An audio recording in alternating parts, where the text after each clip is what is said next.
What if I told you that happiness isn't something that happens to you, but something you can create systematically, even during the darkest moments of your life? Most people believe happiness is a feeling that comes and goes based on circumstances. They think you're either naturally optimistic or you're not.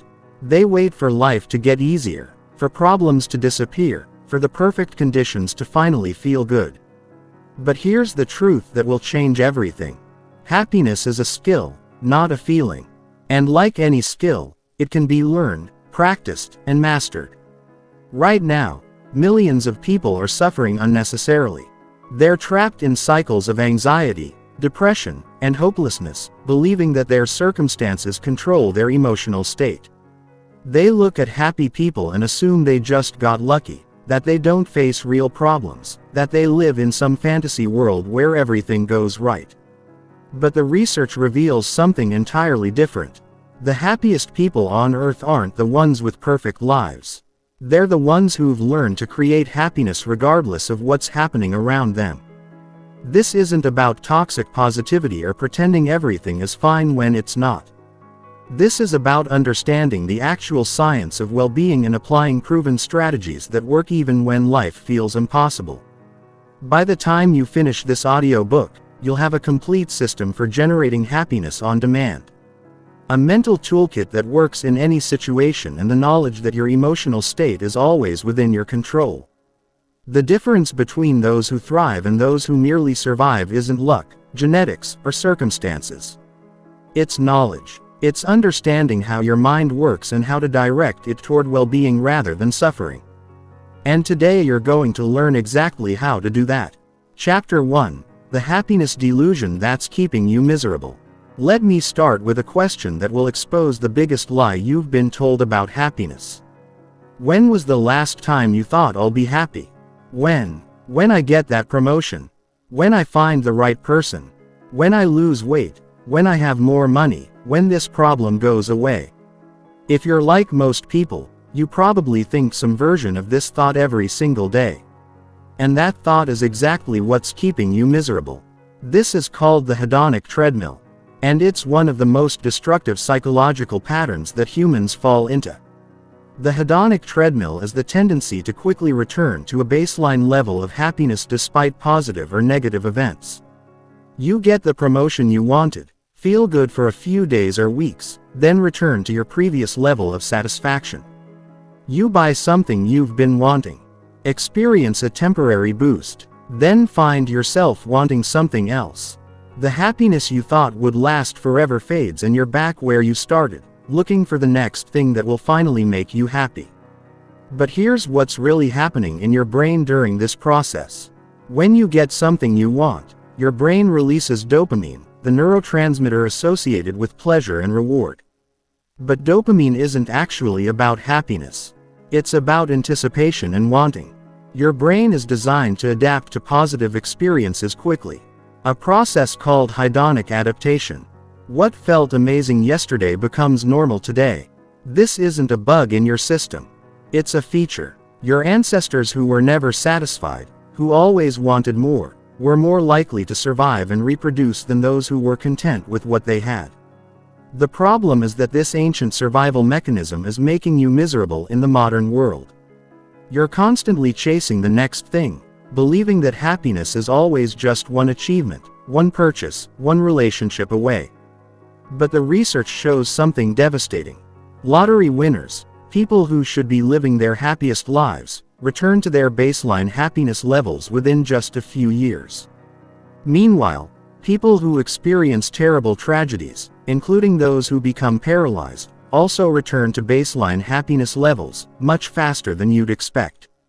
This reveals the fundamental truth about happiness that most people never understand. External circumstances have far less impact on your well-being than you think. A Harvard study that followed people for over 80 years found that external factors like income, career success, and material possessions account for only about 10% of your happiness levels. Your genetic set point accounts for about 50%. And here's the crucial part. The remaining 40% is determined by your thoughts, behaviors, and daily practices. That 40% is completely within your control, and it's more than enough to transform your entire experience of life. But most people never tap into this 40% because they're too busy chasing the 10%. They're focused on changing their circumstances instead of changing their internal state. They're trying to fix their life instead of fixing their mind. This is why you can meet people who have everything: wealth, success, recognition, and they're absolutely miserable. And you can meet people who have very little but radiate genuine happiness and contentment. The happiness delusion goes even deeper. Most people think happiness means feeling good all the time, never experiencing negative emotions, always being in a positive state. This impossible standard actually makes them more miserable because they judge themselves for having normal human emotions. They think something is wrong with them when they feel sad, anxious, or frustrated. But happiness isn't the absence of negative emotions. It's the ability to experience the full range of human emotions without being controlled by them. Real happiness, sustainable happiness, comes from understanding that you are not your emotions. You are the observer of your emotions. When you realize that feelings are temporary visitors, not permanent residents, you stop trying to control them and start focusing on what you can actually control: your responses, your thoughts, and your actions. This shift in perspective is the foundation of everything else we're going to cover. The most successful approach to happiness isn't trying to eliminate problems or negative emotions. It's building psychological resilience so that you can maintain your well-being regardless of what's happening. It's developing what psychologists call emotional regulation, the ability to experience difficult emotions without being overwhelmed by them. It's learning to find meaning and purpose even in suffering. It's understanding that happiness is an inside job, not an outside job. Chapter 2: The Science of Emotional Alchemy. Your brain is not designed to make you happy. Let me repeat that because it's crucial. Your brain is not designed to make you happy. Your brain is designed to keep you alive. And those two objectives are often in direct conflict. Understanding this fundamental truth is the first step toward taking control of your emotional state and creating lasting happiness regardless of your circumstances. Your ancient brain, specifically the amygdala and the LBIC system, operates on a simple principle: scan for threats, react to dangers, and keep you safe. This was incredibly useful when our ancestors faced immediate physical threats like predators or environmental hazards. If you heard a rustling in the bushes, it was better to assume it was a tiger and run, even if it was just the wind. The cost of being wrong about a real threat was death. The cost of being wrong about a false threat was just wasted energy. But in the modern world, this same system is constantly firing off false alarms. Your brain treats a critical email from your boss the same way it would treat a charging lion. It responds to social rejection with the same intensity it would respond to physical pain. It interprets uncertainty about the future as an immediate threat to your survival. The result is that you're living in a chronic state of stress and anxiety even when you're objectively safe. This is where the science of emotional alchemy becomes life-changing. Emotional alchemy is the practice of transforming negative emotional states into positive ones through conscious mental techniques. It's based on the understanding that your emotions are not facts about your reality. They're interpretations created by your brain, based on your thoughts, beliefs, and past experiences. Here's the revolutionary insight from neuroscience. Your brain doesn't distinguish between what's real and what's vividly imagined. This is why you can watch a scary movie and feel genuine fear even though you know intellectually that you're safe. It's why you can worry about something that hasn't happened and feel the same stress as if it were actually happening. But this same principle can be used to your advantage when you understand how emotions are created. You can learn to influence them. Emotions begin with a thought, often so automatic that you don't even notice it. This thought triggers a chemical response in your brain, releasing neurotransmitters and hormones that create the physical sensation you call an emotion. The emotion then influences more thoughts, creating a feedback loop that can either spiral upward into positive states or downward into negative states. The key to emotional alchemy is interrupting this process. and consciously directing it toward positive states. This isn't about pretending to feel good when you don't. It's about understanding that you have more control over your emotional state than you've been led to believe. Let me give you a practical example of how this works. Imagine you're stuck in traffic and you're going to be late for an important meeting. Your automatic thought might be, "This is terrible. I'm going to be late. Everyone will think I'm unreliable. This could hurt my career." This thought triggers stress hormones, creating feelings of anxiety and frustration. These emotions then generate more negative thoughts. "I should have left earlier. I always mess things up. Nothing ever goes right for me." Now you're in a full negative spiral. But you could also choose a different thought. "This traffic is out of my control. I'll text to let them know I'm running late. They'll understand and I can use this time to prepare mentally for the meeting." This thought creates a completely different chemical response, releasing calming neurotransmitters and reducing stress hormones. The same external situation, but a completely different internal experience. This is emotional alchemy in action. You're taking the raw material of the situation and transforming it through the power of conscious interpretation. The more you practice this, the more automatic it becomes. Over time, you literally rewire your brain to default to more positive interpretations and emotional responses. But emotional alchemy goes deeper than just positive thinking. It's about understanding the purpose of every emotion and learning to work with them rather than against them. Anger, for example, is often a signal that your boundaries have been violated or that something important to you is being threatened. Instead of suppressing anger or being overwhelmed by it, you can use it as information and energy to take appropriate action. Fear is often a signal that you're about to do something important, something that matters to you. Instead of letting fear stop you, you can reframe it as excitement and use it to fuel your performance. Sadness is often a signal that you've lost something meaningful, and it's your brain's way of processing that loss. Instead of trying to avoid sadness, you can honor it as part of the healing process while taking care of yourself during difficult times. The practice of emotional alchemy also involves understanding that emotions are temporary. No emotion, positive or negative, lasts forever. When you're in the middle of a difficult emotional state, it feels like it will never end. But emotions are like weather patterns. They arise, peak, and then naturally subside if you don't feed them with resistant thoughts. Chapter 3. Building Your Daily Happiness Architecture. Most people approach happiness like they approach the weather. They just hope for a good day and react to whatever shows up. But what if I told you that you could engineer your happiness the same way architects engineer buildings? What if you could create a daily structure that automatically generates positive emotions, resilience, and well-being? Regardless of what challenges come your way, this is exactly what the happiest people in the world do. Often without even realizing it, they've built what I call happiness architecture. A systematic approach to designing their days, their thoughts and their behaviors in ways that consistently produce positive emotional states. And the beautiful thing is, once you understand the principles, you can build this architecture into your own life starting today. The foundation of happiness architecture is understanding that your emotional state isn't random. It's the result of specific inputs.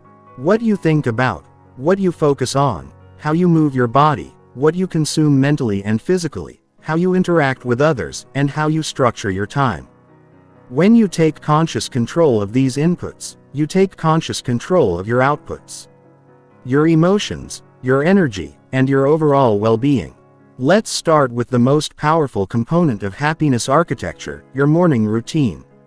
How you start your day sets the emotional tone for everything that follows. Most people begin their day by immediately checking their phone, flooding their brain with other people's problems, news, and demands. They're essentially letting the outside world hijack their emotional state before they've even gotten out of bed. Instead, the happiest people protect the first hour of their day like it's the most valuable hour of their life. Because at Island, they use this time to prime their brain for positivity, focus, and resilience. This doesn't require hours of complicated rituals. It can be as simple as spending 5 minutes in gratitude, 5 minutes setting intentions for the day, and 5 minutes doing something that brings you joy. The gratitude practice alone is incredibly powerful. Neuroscience research shows that regularly practicing gratitude literally rewires your brain to notice more positive aspects of your life. When you consistently look for things to be grateful for, your brain gets better at spotting them automatically. It's like training your mental spotlight to illuminate what's working in your life instead of what's broken. But gratitude practice has to be done correctly to be effective. Most people just go through the motions, thinking of obvious things like health or family without really feeling the emotion. The key is to get specific and really feel the appreciation instead of "I'm grateful for my health." Try "I'm grateful that my body carried me through yesterday's challenges. That my heart kept beating while I slept. That my eyes can see the sunlight streaming through my window right now." The next component of happiness architecture is what psychologists call environmental design. Your physical environment has a massive impact on your emotional state. But most people never think about this consciously. Cluttered, chaotic spaces create cluttered, chaotic mental states. Dark, cramped environments drain your energy. Ugly surroundings make you feel ugly inside. Happy people design their environment to support their well-being. They fill their space with things that bring them joy: natural light, plants, meaningful objects, inspiring books. They minimize clutter and distractions. They create sacred spaces for reflection, creativity, and relaxation. You don't need money to do this. You need intention. Even small changes like opening curtains to let in more light, adding a plant to your workspace, or organizing your living area can dramatically improve your daily emotional experience. Physical movement is another crucial component of happiness architecture. Your body and mind are not separate systems. They're one integrated system. When you move your body in certain ways, you automatically change your mental and emotional state. This is why exercise is one of the most effective treatments for depression and anxiety. Often more effective than medication. But you don't need to become a fitness fanatic to harness this power. Simple movements throughout the day can shift your state instantly when you feel stressed, anxious, or down. Changing your physiology can change your psychology. Stand up straight. Take deep breaths. Move your body with energy and purpose. Your brain will interpret these physical signals as indicators that you're confident and capable. And it will adjust your emotional state accordingly. The mental diet component of happiness architecture might be the most important of all. Just as junk food makes your body feel sluggish and unhealthy, junk thoughts make your mind feel negative and pessimistic. Most people consume mental junk all day long. Negative news, gossip, complaints, worry, self-criticism, and doom scrolling on social media. Happy people are extremely selective about what they allow into their mental space. They limit news consumption to specific times and sources.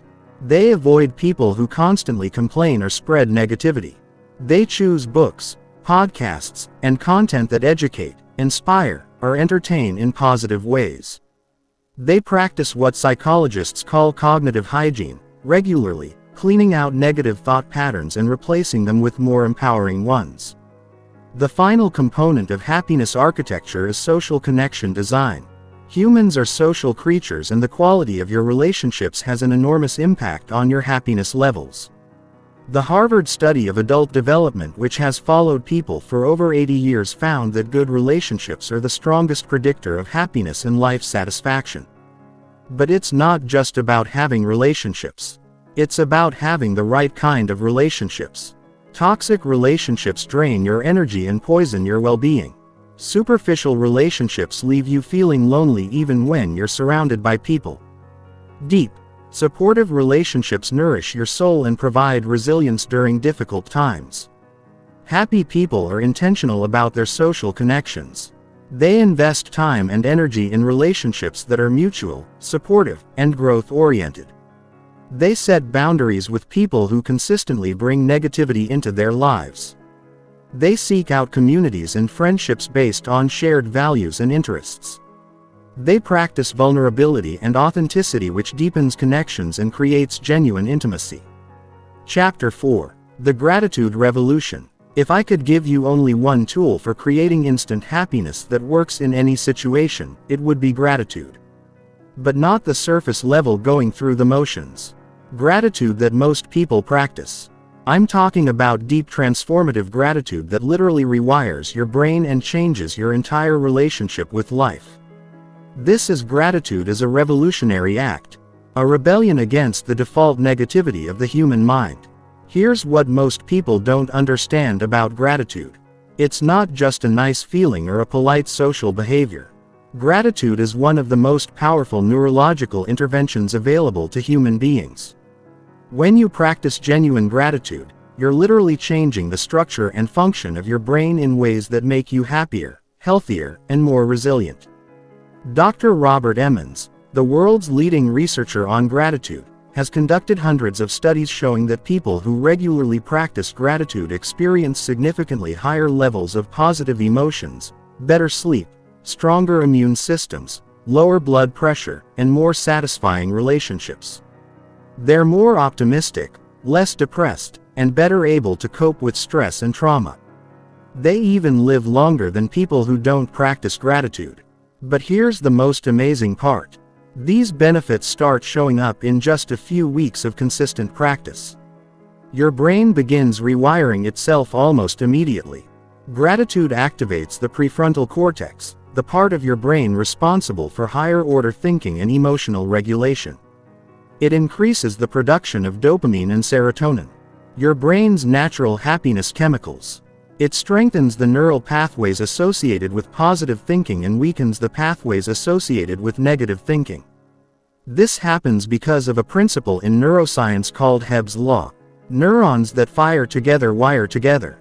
Every time you focus on something you're grateful for, you're strengthening the neural networks that look for positive aspects of your experience. Over time, gratitude becomes your brain's default setting. You start noticing good things automatically without having to think about it consciously. But most people practice gratitude wrong, and that's why they don't get these life-changing results. They think of obvious things like health, family, or having a roof over their head. But they don't actually feel grateful. They just think the words are. They practice gratitude only when things are going well, missing the opportunity to use it when they need it most. Real gratitude practice is about finding genuine appreciation in any moment, especially difficult moments. It's about training your mind to see gifts where others see problems, opportunities where others see obstacles, growth where others see setbacks. This isn't about pretending that bad things are good. It's about finding the authentic positive aspects that are always present if you know how to look. Let me give you a specific example. Imagine you lose your job unexpectedly. The natural response is panic, stress, and focusing on all the problems this creates. But a gratitude revolutionary would approach it differently. They might feel grateful for the opportunity to reassess their career direction, for the severance package that gives them time to explore new options, for discovering who their real friends are during difficult times, for the skills and experience they've gained that can't be taken away, for the chance to spend more time with family, or for the wake-up call to pursue something they're more passionate about. This isn't denial or toxic positivity. All of these things can be genuinely true simultaneously with the difficulty and challenge of the situation. Gratitude doesn't eliminate problems. It gives you the emotional resources to handle them more effectively. The key to revolutionary gratitude is specificity and sensation. Instead of general thoughts like, "I'm grateful for my family," get specific. "I'm grateful for the way my daughter laughed at my joke this morning. For how my partner brought me coffee without being asked. For the text my brother sent checking on me." Really feel the warmth and appreciation in your body as you think these thoughts. Another powerful gratitude technique is contrast thinking. This involves imagining how much worse your situation could be or remembering times when you didn't have something you now take for granted when you're stuck in traffic instead of getting frustrated. You could feel grateful that you have a car, that you have somewhere important to go, that you live in a time and place where such conveniences exist. Gratitude for challenges is perhaps the most advanced practice, but it's also the most transformative. Every difficulty you face is also an opportunity to develop strength, wisdom, and resilience. Every person who challenges you is also teaching you something about yourself or others. Every setback is also a setup for a comeback. When you can find genuine gratitude for your problems, you become unstoppable. The practice of gratitude also extends to appreciating yourself. Most people are their own worst critics, constantly focusing on their flaws, mistakes, and shortcomings. But you can redirect this attention toward appreciation for your efforts, your growth, your resilience, and your unique qualities.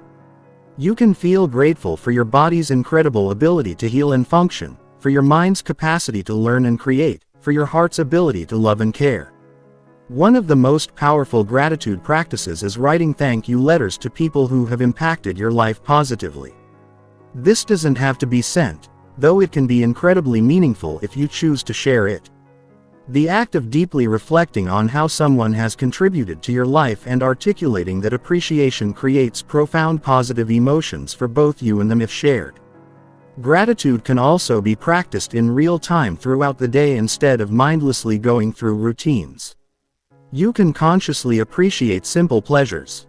The taste of your morning coffee, the feeling of hot water in the shower, the comfort of your bed, the beauty of nature around you, the kindness of strangers, the convenience of modern technology. The ultimate goal of gratitude practice is to shift from a scarcity mindset to an abundance mindset. When you regularly focus on what you have rather than what you lack, your brain begins to perceive your life as rich and full rather than lacking and empty. This shift in perception changes everything: your energy, your relationships, your opportunities, and your overall life satisfaction. Chapter 5. Mastering your inner dialogue. Right now, as you're listening to these words, there's another voice in your head. It's commenting on what I'm saying, maybe agreeing or disagreeing, perhaps thinking about your to-do list or something that happened yesterday. This voice, your inner dialogue, is the most powerful force in determining your happiness or misery. And for most people, it's their greatest enemy. The average person has between 60 to 80 thoughts per day. For most people, up to 80% of these thoughts are negative and 95% are repetitive. That means your brain is essentially a broken record playing the same negative stories over and over again. These thoughts create your emotions. Your emotions drive your behaviors and your behaviors create your results. If you want to change your life, you must first change your inner dialogue. But here's what most people don't realize. That voice in your head isn't you. You are the observer of that voice. You are the awareness that notices the thoughts. This distinction is absolutely crucial because once you understand that you are not your thoughts, you can start choosing which thoughts to believe and which ones to ignore. Think about it this way. If you were your thoughts, who would be listening to them? If you were your thoughts, how could you disagree with them or change them? The fact that you can observe your thoughts proves that there's a deeper you, the real you, that exists beyond the mental chatter. This realization is the beginning of mental freedom. When you stop identifying with every thought that pops into your head, you gain the power to consciously direct your thinking. You become the director of your mental movie. Instead of being a passive victim of whatever thoughts randomly appear, the first step in mastering your inner dialogue is becoming aware of it. Most people are so lost in their thoughts that they don't even realize they're thinking. They're completely unconscious of the stories they're telling themselves all day long. But you can't change what you're not aware of. So developing metacognition, thinking about thinking, is essential. Start paying attention to your thoughts without judging them. Just notice what your mind is doing. Are you criticizing yourself, worrying about the future, replaying past mistakes, complaining about your circumstances? Most people are shocked when they first become aware of how negative their inner dialogue really is. Once you're aware of your thoughts, the next step is questioning them. Just because you think something doesn't make it true. Your thoughts are often based on outdated beliefs, past experiences, fear, or conditioning from other people. They're not objective facts about reality. They're subjective interpretations that you can choose to accept or reject. Byron Katie, a teacher who developed a powerful method for questioning thoughts, suggests asking 4 questions about any thought that's causing you suffering. Is it true? Can you absolutely know that it's true? How do you react when you believe that thought? Who would you be without that thought? Let's apply this to a common negative thought. I'm not good enough. Is it true? How do you define good enough compared to what standard? Can you absolutely know that it's true? Probably not. Because good enough is a subjective judgment, not an objective fact. How do you react when you believe that thought? You probably feel insecure, anxious, and unmotivated. You might procrastinate or avoid challenges. Who would you be without that thought? You'd probably feel more confident, take more risks, and enjoy life more. This process reveals that many of your most painful thoughts are not actually true, and believing them is optional. You can choose to let them go and replace them with more empowering thoughts. But changing your inner dialogue isn't just about eliminating negative thoughts. It's about consciously creating positive ones. This is where affirmations, when done correctly, become incredibly powerful. Most people think affirmations are silly because they try to convince themselves of things they don't believe. I am wealthy. When you're broke feels like lying to yourself. Effective affirmations work with your psychology, not against it. Instead of statements that feel false, use statements that feel possible and empowering. Instead of I am wealthy, try I am learning to make better financial decisions every day. Instead of I am confident, try I am becoming more confident with every challenge I face. The key is to create thoughts that feel authentic while directing your mind toward what you want to create. Your brain will work to make whatever you consistently think about become reality. This is called the reticular activating system, the part of your brain that filters information and focuses your attention on what you've determined as important. Another powerful technique for mastering inner dialogue is reframing. This involves taking a negative thought and finding a more empowering way to interpret the same situation. Instead of this is too hard, try this as an opportunity to grow stronger.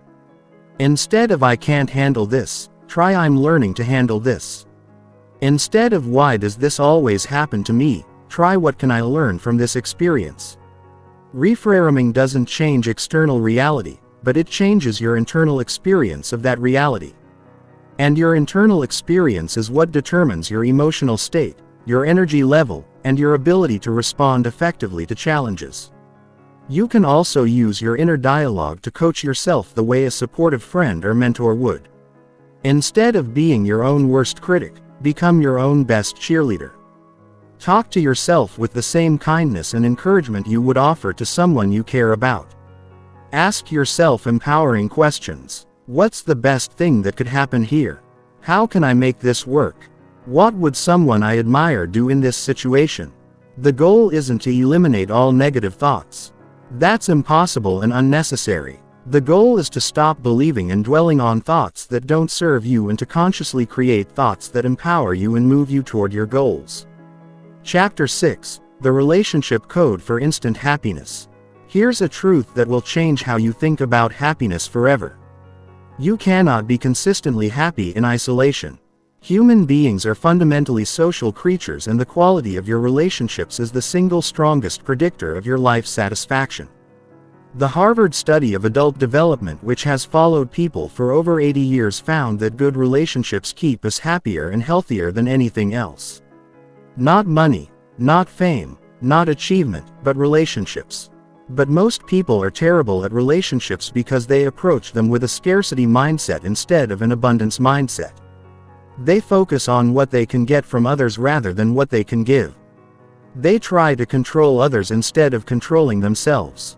They expect others to make them happy instead of bringing their own happiness to the relationship. This backward approach creates drama, conflict, and disappointment. When you need others to behave in certain ways for you to feel good, you've given away your power. You've made your emotional state dependent on factors outside your control. And ironically, this neediness pushes people away and creates the very rejection and loneliness you're trying to avoid.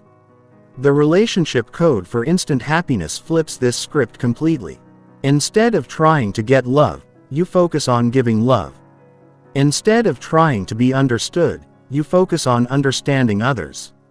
Instead of trying to change people, you accept them as they are while setting healthy boundaries for yourself. This shift in approach transforms every relationship in your life and creates a positive feedback loop that generates continuous happiness. Let's start with the foundation: self-love. You cannot give what you don't have. If you don't have a loving relationship with yourself, you'll constantly seek validation and approval from others. This creates unhealthy dynamics where you either become a people pleaser who loses yourself in relationships, or you become demanding and critical when others don't meet your expectations. Self-love isn't about thinking you're perfect or better than others. It's about treating yourself with the same kindness and understanding you would show a good friend. It's about accepting your flaws while working to improve. It's about setting boundaries that protect your well-being. It's about speaking to yourself with encouragement rather than criticism. When you truly love yourself, you bring a full cup to every relationship. You're not looking for others to complete you because you're already complete. You're not desperate for attention because you give yourself attention. You're not afraid of rejection because your self-worth doesn't depend on others' approval. This abundance mindset makes you incredibly attractive to healthy people and repellent to toxic people. The next component of the relationship code is radical acceptance. Most relationship problems stem from trying to change people. You think your partner would be perfect if they just did this differently. You think your friend would be better if they made different choices. You think your family members would be happier if they listened to your advice. But trying to change others is not only futile, it's relationship poison. Radical acceptance means loving people exactly as they are right now, not as you think they should be or could become. This doesn't mean you have to tolerate behavior that hurts you. That's where boundaries come in. But it means you stop trying to fix, control, or improve other people. You accept that everyone is on their own journey, making their own choices and learning their own lessons. This acceptance is incredibly liberating for both you and them. When people feel accepted rather than judged, they relax and show up more authentically. When you stop trying to control others, you free up enormous mental and emotional energy to focus on what you can actually control: your own thoughts, feelings, and behaviors. Empathy is another crucial component of relationship happiness. Most people think they're good listeners, but they're actually just waiting for their turn to talk. They're mentally preparing their response instead of truly understanding what the other person is feeling. Real empathy involves putting yourself in someone else's shoes and feeling what they feel, not just thinking about what they're saying. When you truly listen to understand rather than to respond, magical things happen. People feel seen and heard. They open up more. They trust you more. They want to spend more time with you. And ironically, when you focus entirely on understanding them, they become more interested in understanding you. The practice of empathy also involves validating others' emotions even when you disagree with their perspective. You can say things like, "I can understand why you'd feel that way," or "That sounds really frustrating," without having to agree with their interpretation of events. Validation is one of the deepest human needs.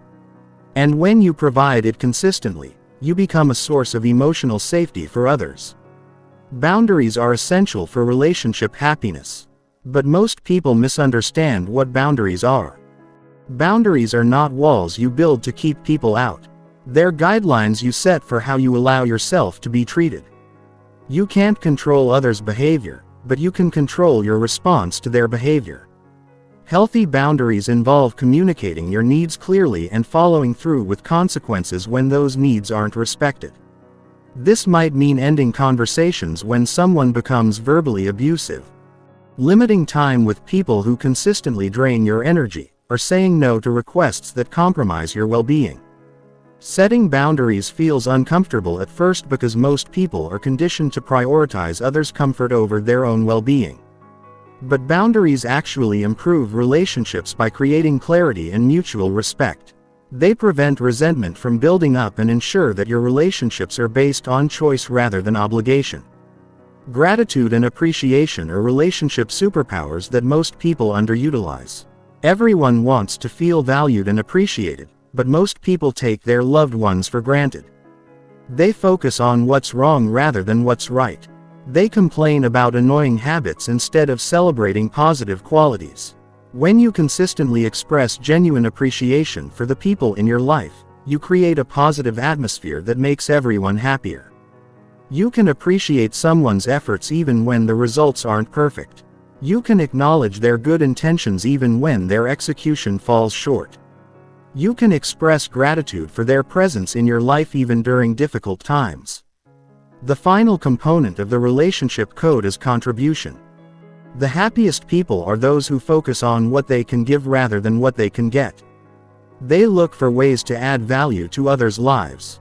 They offer support during difficult times. They celebrate others' successes genuinely. They serve something bigger than themselves. When you approach relationships from a place of service rather than selfishness, you create deep connections that nourish your soul. You become the kind of person that others are grateful to have in their lives.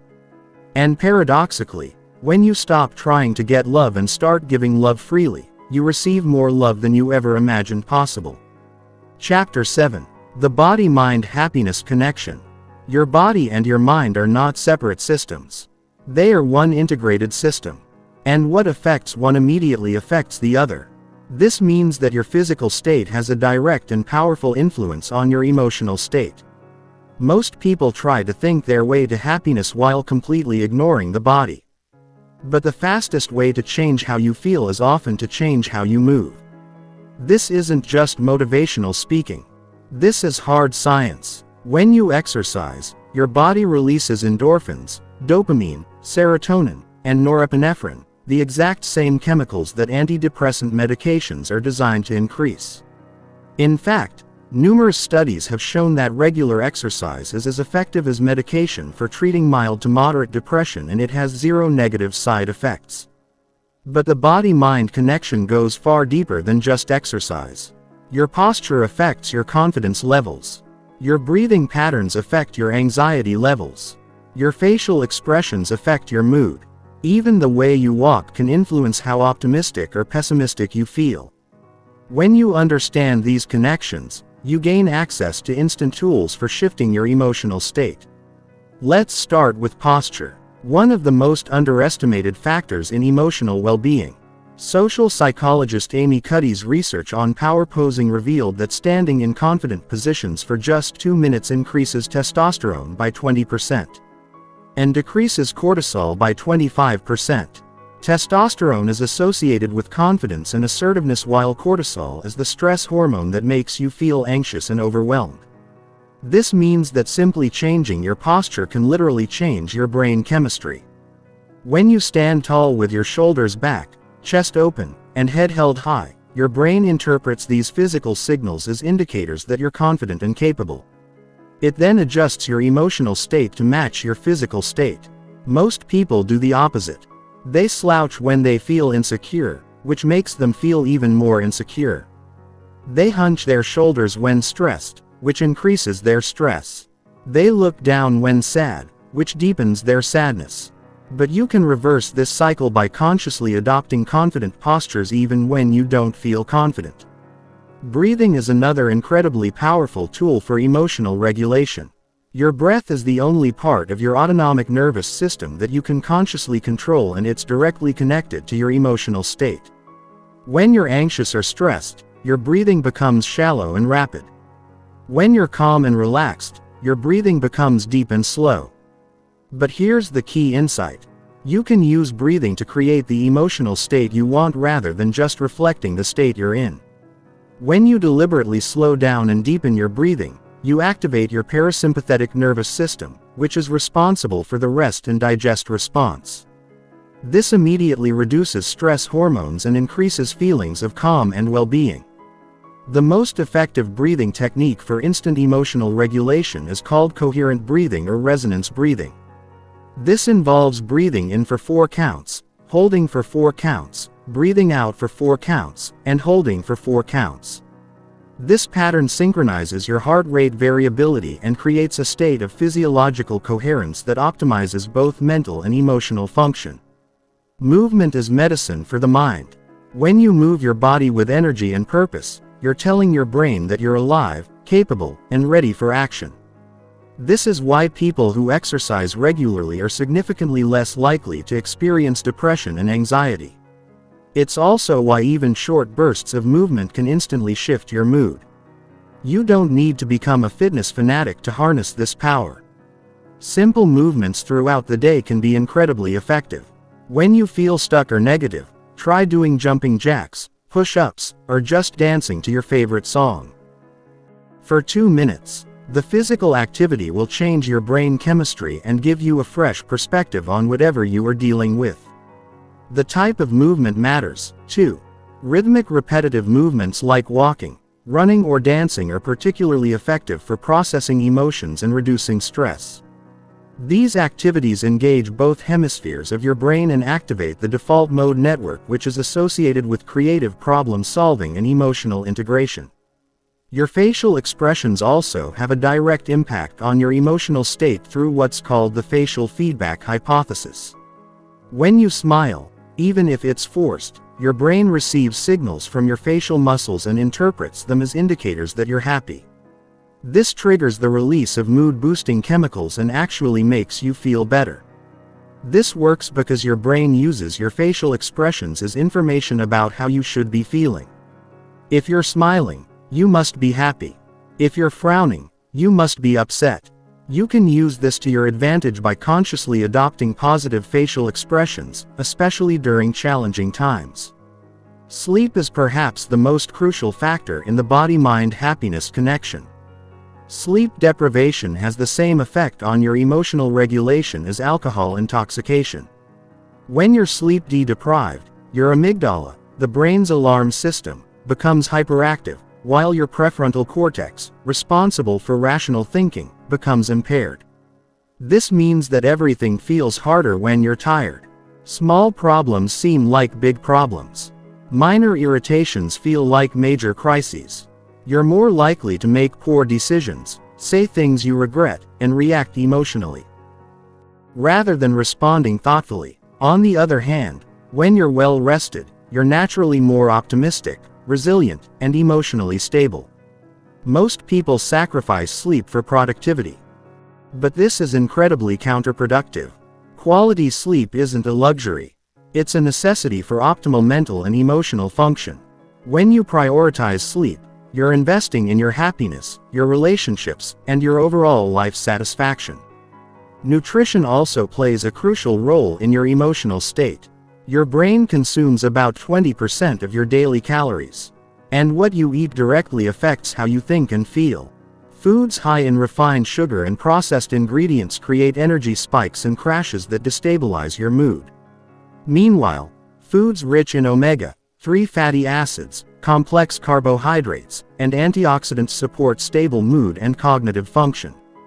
The gut-brain connection is particularly important.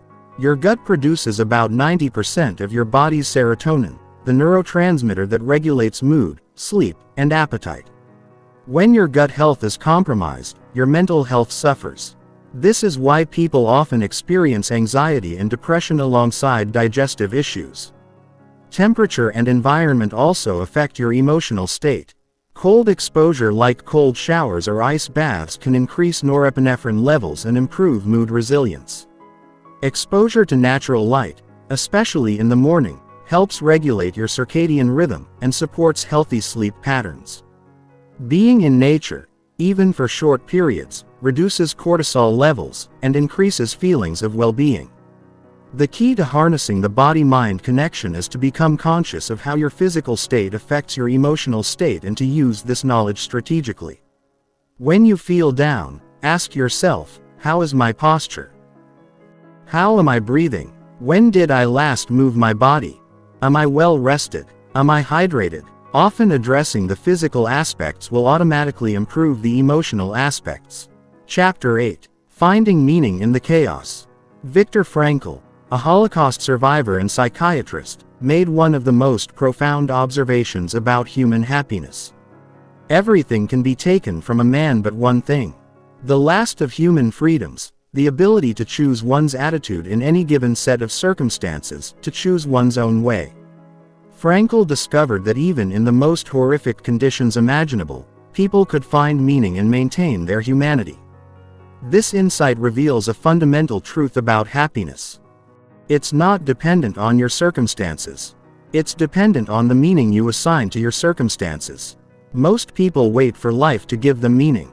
They think meaning will come from external sources, the right job, the right relationship, the right achievements, the right circumstances. But meaning isn't something you find.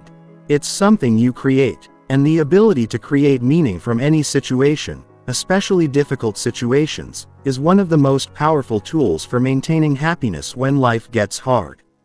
The search for meaning is fundamental to human psychology. When your life feels meaningful, you can endure almost any suffering. When your life feels meaningless, even minor inconveniences become unbearable. This is why some people thrive despite facing enormous challenges, while others fall apart over relatively minor setbacks. The difference isn't in their circumstances. It's in their ability to find meaning in their experiences. Meaning comes from three primary sources: purpose, significance, and growth. Purpose is about having something important to work toward. A reason for getting up in the morning. A sense that your life is moving in a meaningful direction. Significance is about feeling that your life matters, that you make a difference, that your existence has value. Growth is about continuously becoming a better version of yourself, learning from experiences, and developing your potential.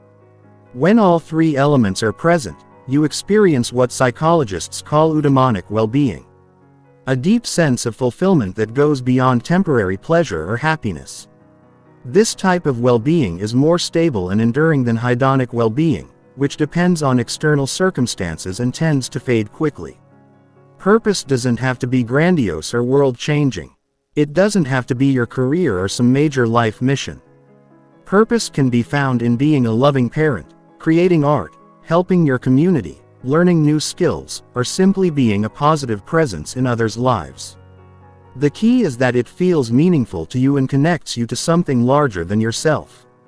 Many people struggle to find their purpose because they think it should be obvious or that they should feel passionate about it immediately. But purpose is often discovered through action, not contemplation. You find your purpose by trying things, paying attention to what energizes you, and noticing where your natural talents and interests intersect with the world's needs. The Japanese concept of ikigai illustrates this beautifully. Ikkyu is the intersection of what you love, what you're good at, what the world needs, and what you can be paid for. You don't need all four elements to find meaning. But the more elements you can align, the stronger your sense of purpose becomes. Significance is about feeling that your life has impact and that you matter. This doesn't require fame or recognition from thousands of people.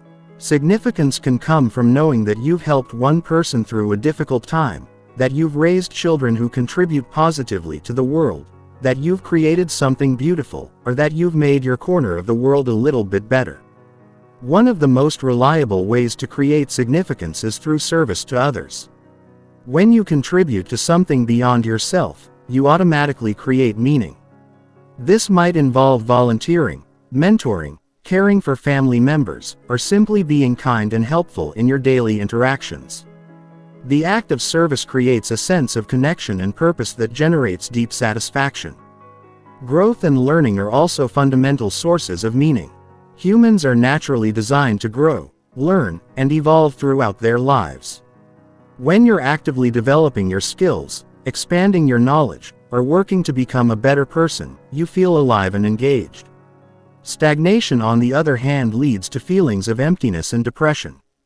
This is why challenges, while difficult, can actually be sources of meaning and happiness. Every obstacle you overcome makes you stronger. Every skill you develop expands your capabilities. Every setback teaches you something valuable. When you reframe difficulties as opportunities for growth, you transform suffering into significance. The concept of post-traumatic growth illustrates this principle. Research shows that many people who experience significant trauma actually end up stronger, wiser, and more fulfilled than they were before the traumatic event. They develop deeper relationships, stronger spiritual beliefs, greater appreciation for life, and increased confidence in their ability to handle challenges. This doesn't mean that trauma is good or that suffering is necessary for growth. But it does mean that when difficult things happen, you have the power to extract meaning and value from the experience. You can use adversity as raw material for building resilience, wisdom, and compassion. Creating meaning also involves developing a coherent narrative about your life. Humans are storytelling creatures, and the story you tell yourself about your life profoundly affects your emotional state. Are you the victim of circumstances, or are you the hero of your own journey? Are your setbacks evidence that life is unfair? Or are they plot twists that make your story more interesting? The most resilient people are those who can construct empowering narratives about their experiences.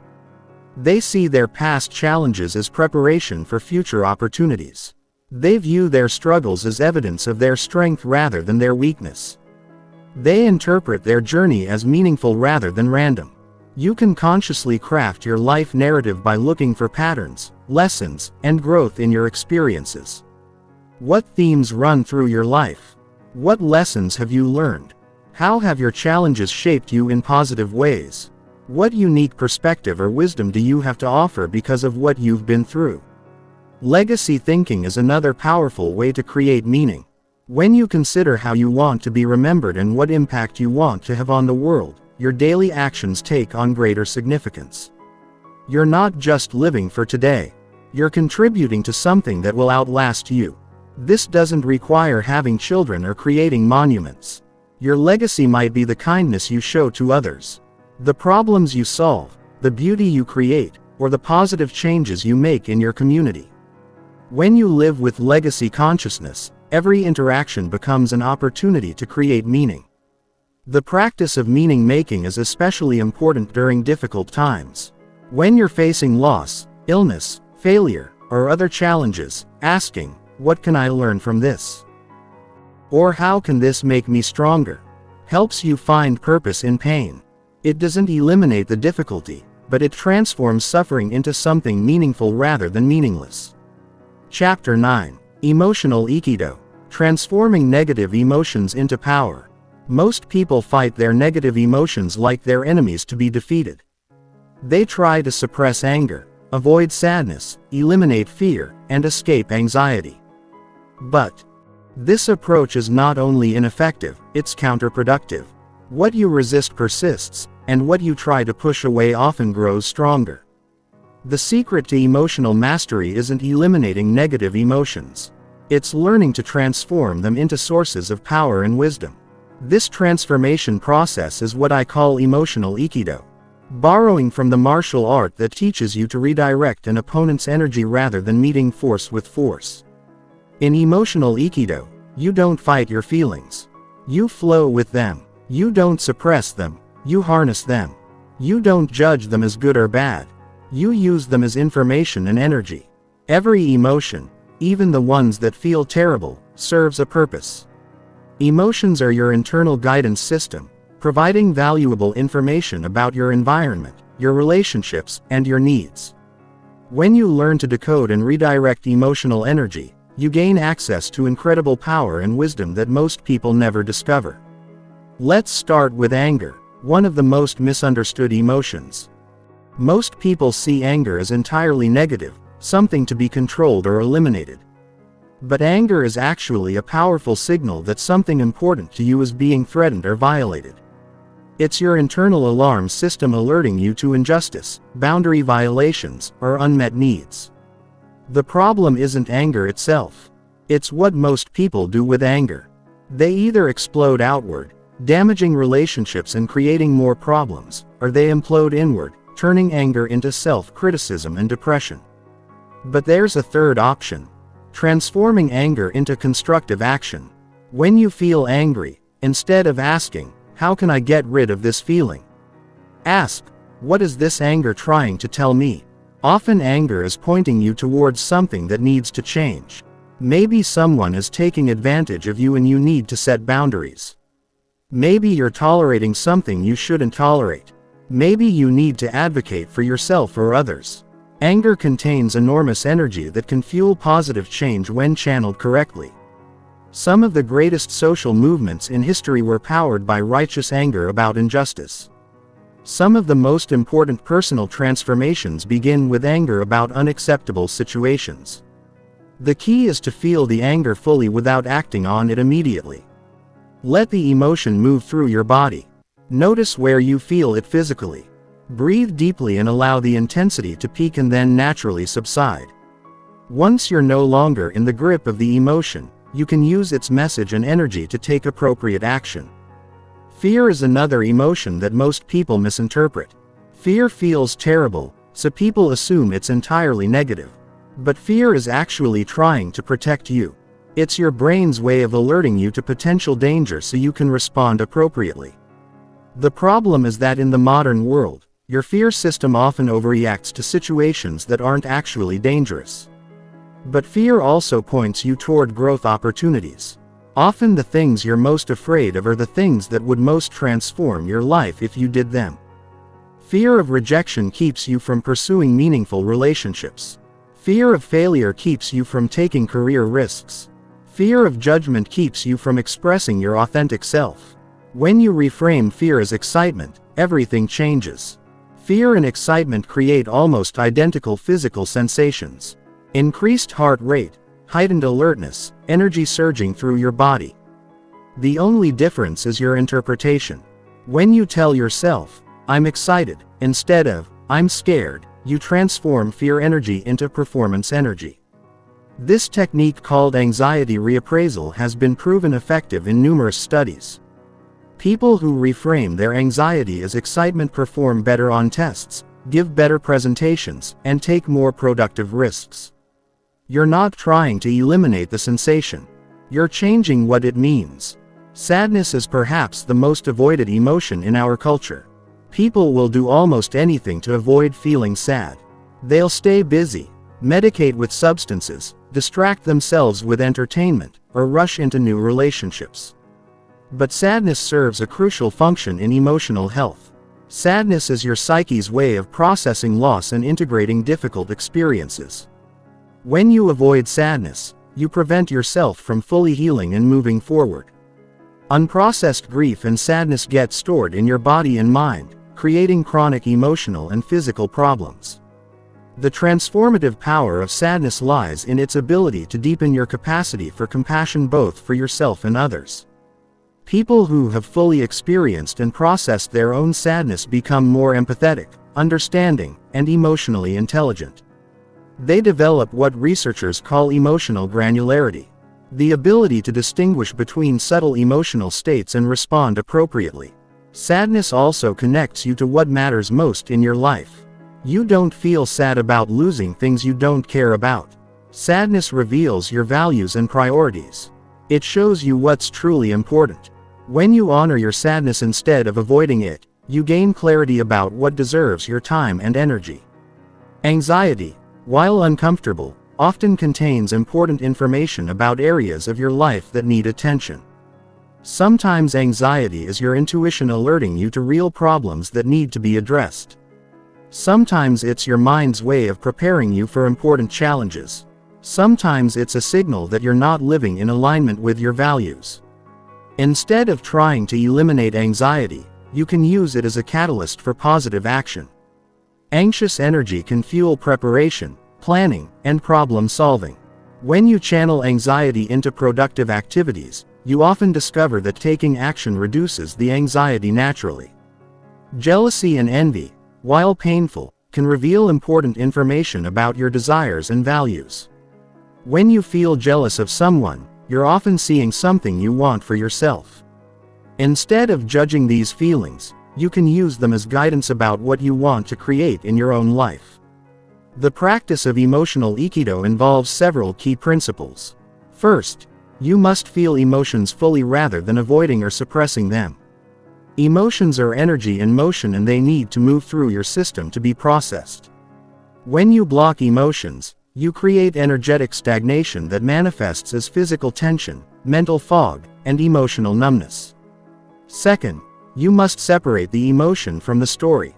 Emotions are temporary physiological responses. Stories are the meanings you attach to those responses. You can feel angry without believing that someone is trying to hurt you. You can feel sad without believing that you're a victim. You can feel afraid without believing that you're in danger. Third, you must look for the gift in every emotion. What is this feeling trying to teach you? What action is it trying to motivate? What need is it highlighting? What value is it protecting? When you approach emotions with curiosity rather than judgment, you discover that they're all trying to help you in some way. Chapter 10. The Biological Foundation of Unshakable Happiness. Your happiness isn't just about mindset and psychology. It's also about biology. Your brain is a biological organ. And like any organ, it needs the right conditions to function optimally. When you ignore the biological foundations of well-being, you're trying to build happiness on an unstable foundation. But when you optimize your biology, you create the ideal conditions for sustained happiness regardless of external circumstances. Most people approach happiness from the top down, trying to think their way into better feelings. But the bottom-up approach, optimizing your biology first, is often more effective and certainly more sustainable.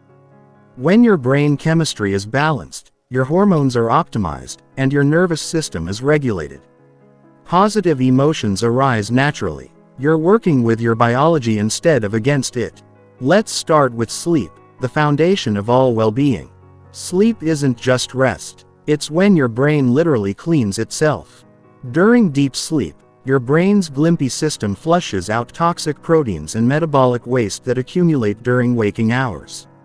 This includes beta-amyloid plaques associated with Alzheimer's disease and other neurodegenerative conditions. Sleep also consolidates memories, processes emotions, and restores neurotransmitter balance. When you're sleep deprived, your brain cannot perform these essential functions properly. This is why sleep deprivation has the same effect on your mood as clinical depression. Your emotional regulation breaks down, your stress response becomes hyperactive, and your ability to experience positive emotions diminishes. Most people need 7 to 9 hours of quality sleep per night. But quality is just as important as quantity. Deep sleep and REM sleep are particularly crucial for emotional well-being. Deep sleep is when your brain releases growth hormone and consolidates memories. REM sleep is when you process emotions and integrate experiences. To optimize your sleep, you need to understand your circadian rhythm, your body's internal clock that regulates sleep-wake cycles. This rhythm is primarily controlled by light exposure. Morning sunlight signals your brain to be alert and suppresses melatonin production. Evening darkness triggers melatonin release and prepares your body for sleep. Most people sabotage their circadian rhythm with artificial light exposure, especially blue light from screens in the evening. This suppresses melatonin production and makes it harder to fall asleep, creating a consistent sleep schedule. Getting morning sunlight exposure and minimizing blue light in the evening can dramatically improve sleep quality and mood. Nutrition plays a crucial role in brain chemistry and emotional well-being. Your brain consumes about 20% of your daily calories and requires specific nutrients to produce neurotransmitters, the chemical messengers that regulate mood. When you're deficient in key nutrients, your brain cannot produce adequate levels of serotonin, dopamine, and other mood-regulating chemicals. Omega-3 fatty acids, particularly DHA and EPA found in fish oil, are essential for brain health and mood regulation. Studies show that people with depression often have low levels of omega-3s, and supplementation can be as effective as antidepressant medication for some people. Omega-3s reduce inflammation in the brain and support healthy neurotransmitter function. B vitamins, especially B6, 12, and folate are crucial for neurotransmitter synthesis. Deficiencies in these vitamins are strongly associated with depression and anxiety. Magnesium is another critical nutrient that most people don't get enough of. Magnesium deficiency can cause anxiety, insomnia, and mood instability. The timing of your meals also affects your mood and energy levels. Eating large meals causes blood sugar spikes and crashes that destabilize your mood. Skipping meals can trigger stress responses and make you irritable and anxious. Eating balanced meals with protein, healthy fats, and complex carbohydrates every 3 to 4 hours helps maintain stable blood sugar and mood. The gut-brain connection is particularly important for emotional well-being. Your gut produces about 90% of your body's serotonin, and the health of your gut microbiome directly affects your mental health. An imbalanced gut microbiome, often caused by poor diet, stress, or antibiotic use, can contribute to anxiety and depression. Fermented foods like yogurt, kefir, sauerkraut, and kimchi contain beneficial bacteria that support gut health and mood. Prebiotic foods like garlic, onions, and asparagus feed the beneficial bacteria in your gut. Avoiding processed foods, excessive sugar, and artificial additives helps maintain a healthy gut microbiome. Exercise is perhaps the most powerful tool for optimizing brain chemistry and mood. When you exercise, your body releases endorphins, which are natural mood elevators. Exercise also increases levels of BDNF, brain-derived neurotrophic factor, which promotes the growth of new brain cells and protects existing ones. Different types of exercise affect your brain chemistry in different ways. Cardiovascular exercise increases endorphin production and reduces stress hormones. Strength training boosts testosterone and growth hormone, which improve confidence and energy. Yoga and Tai Chi activate the parasympathetic nervous system and promote relaxation. The key is finding forms of movement that you enjoy and can sustain long-term. Even 20-30 minutes of moderate exercise most days of the week can significantly improve mood and resilience. High-intensity interval training can be particularly effective for boosting mood and energy in shorter time periods. Breathing patterns directly affect your nervous system and emotional state. When you're stressed or anxious, your breathing becomes shallow and rapid, which activates your sympathetic nervous system and increases stress hormones. When you're calm and relaxed, your breathing becomes deep and slow, which activates your parasympathetic nervous system and promotes healing and restoration. You can use conscious breathing to shift your nervous system state in real time. Techniques like box breathing, coherent breathing, and the physiological sigh can quickly reduce stress and improve mood. Regular breath work practice can also improve your baseline stress resilience and emotional regulation. Cold exposure is an emerging area of research for mood and resilience. Cold showers, ice baths, or even just ending your hot shower with 30 seconds of cold water can increase norepinephrine levels, which improves mood and focus. Cold exposure also activates brown fat, which burns calories and improves metabolic health. Heat exposure through saunas or hot yoga can also improve mood and resilience.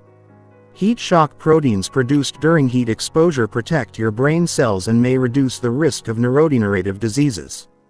Regular sauna use has been associated with reduced risk of depression and improved overall well-being.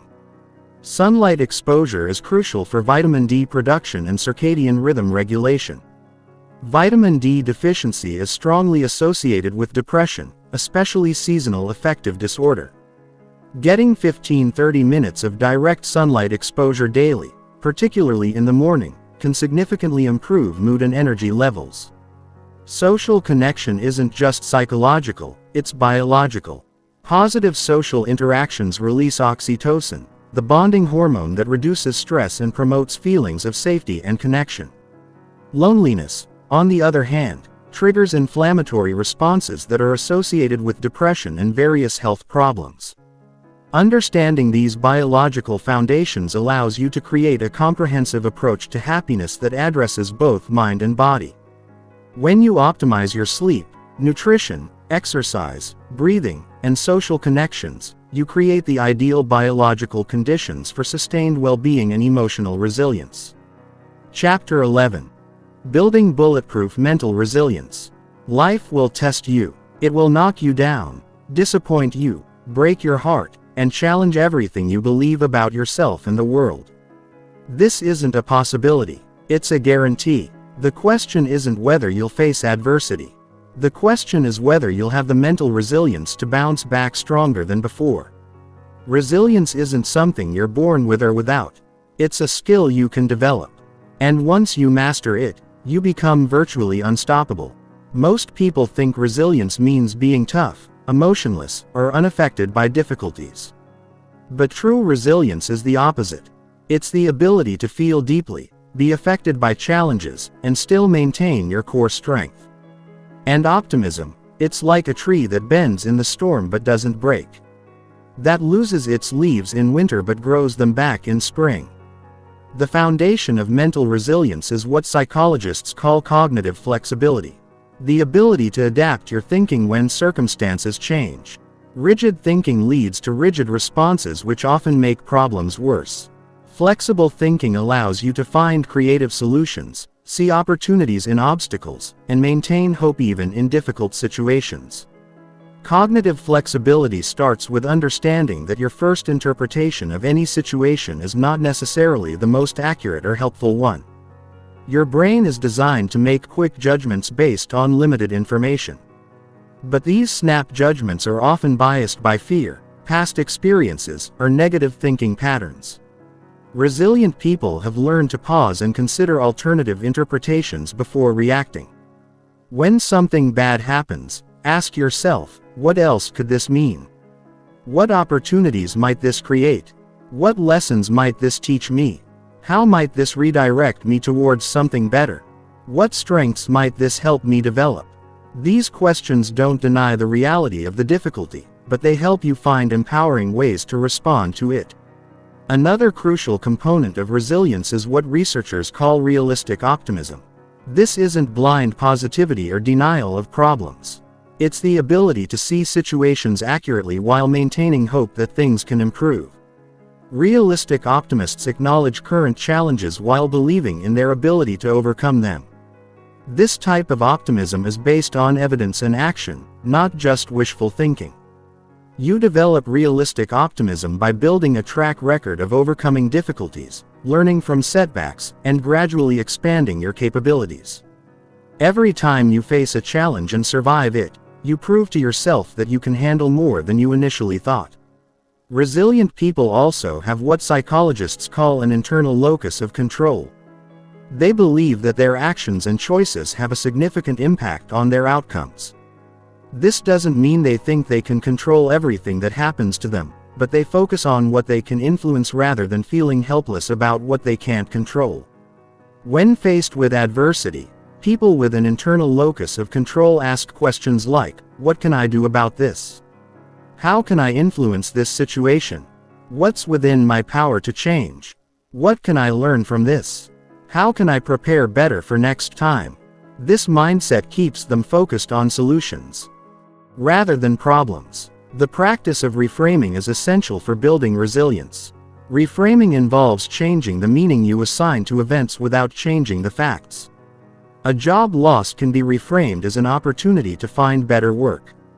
A relationship ending can be reframed as a chance to find someone more compatible.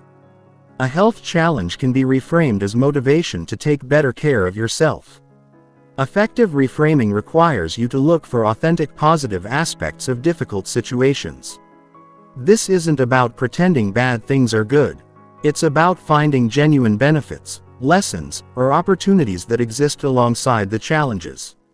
There's almost always something valuable to be extracted from any experience if you look for it. Building mental resilience also requires developing what researchers call distress tolerance, the ability to experience difficult emotions without being overwhelmed by them or making impulsive decisions to escape them. Many people lack distress tolerance, which is why they turn to addictions, distractions, or destructive behaviors when life gets hard. Distress tolerance is built through gradual exposure to manageable levels of discomfort. This might involve staying with difficult emotions instead of immediately trying to fix or escape them. It might involve taking on challenging projects that push your limits.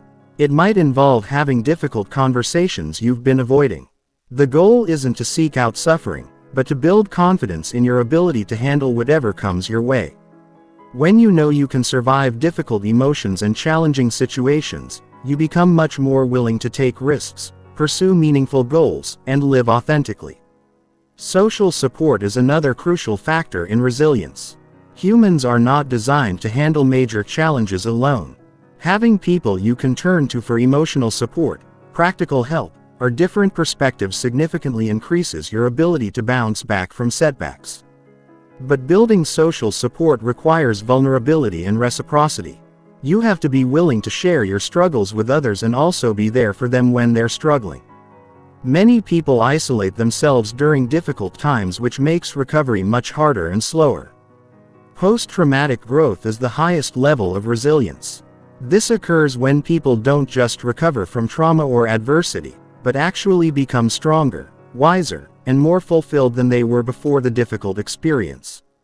Research shows that many people who experience significant challenges report positive changes in 5 areas: appreciation for life, relating to others, personal strength, new possibilities, and spiritual development. Post-traumatic growth doesn't happen automatically. It requires actively working to extract meaning and value from difficult experiences. It requires viewing challenges as opportunities for development rather than just obstacles to overcome. It requires being open to the possibility that adversity might redirect your life in positive ways you couldn't have imagined. The practice of resilience also involves building what psychologists call psychological capital: hope, efficacy, resilience, and optimism. Hope is the belief that you can find pathways to your goals and maintain motivation to pursue them. Efficacy is confidence in your ability to succeed in specific tasks. Resilience is the ability to bounce back from setbacks. Optimism is the tendency to expect positive outcomes. These 4 elements reinforce each other. When you're hopeful about the future, you're more likely to put in effort, which builds efficacy. When you have confidence in your abilities, you're more resilient in the face of setbacks. When you're optimistic about outcomes, you maintain hope even during difficult times. Mental resilience ultimately comes down to your relationship with uncertainty and discomfort.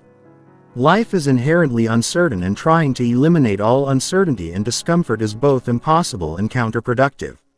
Resilient people have learned to be comfortable with uncertainty and to see discomfort as temporary and often necessary for growth. Chapter 12. Creating habits that generate automatic happiness. Your life is essentially the sum of your habits. What you do consistently day after day determines your health, your relationships, your success, and most importantly, your happiness. Most people leave their habits to chance, unconsciously developing patterns that create stress, negativity, and dissatisfaction. But when you consciously design habits that generate positive emotions and well-being, you create a life where happiness becomes automatic rather than accidental. The power of habits lies in their automaticity. Habits bypass conscious decision and run on autopilot, which means they don't require willpower or motivation to maintain. This is crucial because willpower is a limited resource that gets depleted throughout the day. If you rely on willpower to make yourself happy, you'll only be happy when you're feeling strong and motivated. But when happiness is built into your daily habits, it happens regardless of how you feel in the moment. Understanding the science of habit formation is essential for creating lasting change. Every habit follows the same neurological pattern. Cue, routine, reward. The cue triggers the behavior. The routine is the behavior itself. And the reward is the benefit you get from doing it. Your brain forms habits by creating neural pathways that make this sequence automatic. The key to building happiness habits is designing them so that the reward is immediate and intrinsic. Many people try to build habits based on long-term rewards like exercising to lose weight or reading to become smarter. But your brain responds more strongly to immediate rewards. If the habit doesn't feel good in the moment, it won't stick. Let's start with morning happiness habits, which set the tone for your entire day. The first hour after you wake up is when your brain is most programmable. Your brain waves are still in a relaxed state and you haven't yet been bombarded with external demands and stressors. This makes it the perfect time to install positive programming. A simple but powerful morning happiness habit is the 3-INUT gratitude practice. Before you check your phone or think about your to-do list, spend 3 minutes thinking about specific things you're grateful for. Feel the emotion of appreciation in your body. Don't just think the thoughts. This practice primes your brain to notice positive aspects of your day and starts a positive emotional cascade. Another effective morning habit is setting a daily intention. This isn't a specific goal or task, but rather a way of being you want to embody throughout the day. You might intend to be patient, curious, kind, or present. Having a clear intention helps you respond consciously to situations rather than just reacting automatically. Movement in the morning, even just 5 minutes, can dramatically improve your mood and energy for the entire day. This doesn't have to be intense exercise. It could be stretching, dancing to a favorite song, doing jumping jacks, or walking around the block. The key is to move your body with energy and intention, signaling to your brain that you're alive and ready for the day. Throughout the day, micro habits can create continuous boosts to your well-being. These are tiny behaviors that take less than 2 minutes, but have cumulative positive effects. Taking 3 deep breaths before meals helps you eat more mindfully and digest better. Smiling at yourself in the mirror boosts confidence and mood. Complimenting someone activates your brain's reward centers. Standing up and stretching every hour prevents energy crashes and maintains alertness. The habit of conscious appreciation can transform ordinary moments into sources of joy. This involves deliberately noticing and appreciating simple pleasures throughout your day. The taste of your coffee, the feeling of warm water in the shower, the beauty of sunlight through a window, the sound of laughter, the comfort of your bed. When you train yourself to notice these moments, you realize that opportunities for happiness are everywhere.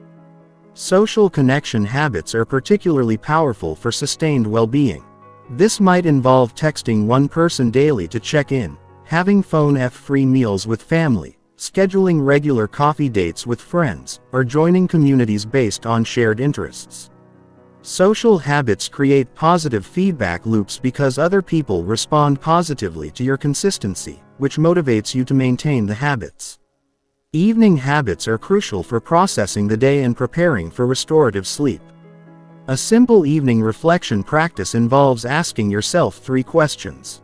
What went well today? What did I learn? What am I grateful for? This helps you end the day on a positive note and reinforces lessons and positive experiences. Digital habits significantly impact your mental state and deserve special attention.